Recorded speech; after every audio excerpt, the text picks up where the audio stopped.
முருகனும் தமிழும் ஒன்று, பிரிக்கவே முடியாது. தமிழ் எப்படி இருக்கிறதோ அதே இலக்கணத்தோட முருகப்பெருமானுடைய அமைப்பும் அமைந்திருக்கிறது. முருகு அப்படிங்கிற நாமம் தான் மருவி முருகன் அப்படின்னு வந்தது. அப்போ ஆதியில இருந்தது முருகு அப்படிங்கிறது தான். இப்ப தமிழ் அப்படிங்கிற வார்த்தை எடுத்தீங்கன்னா அதுல த மீ எள் 3 எழுத்துக்கள் வருகிறது.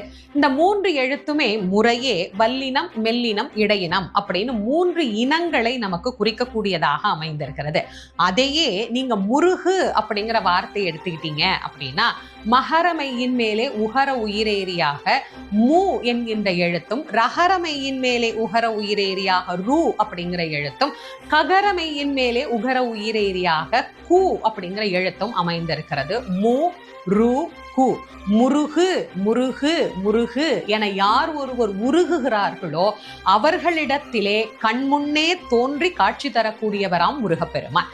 அந்த மூரு கு அப்படிங்கிறதும் மெல்லினம், இடையினம், வல்லினம் அப்படிங்கிற அமைப்புல அமைந்திருக்கு. இப்ப நீங்க தமிழ் பாத்தீங்கன்னா வல்லினத்துல ஆரம்பிக்குது, ஆனா முருகு என்கின்ற நாமா மெல்லினத்துல தான் ஆரம்பிக்குது. தன் நாமத்தை சொல்லுகிற போது கூட மென்மையாக தன்னுடைய நாமத்தை சொல்லணும்.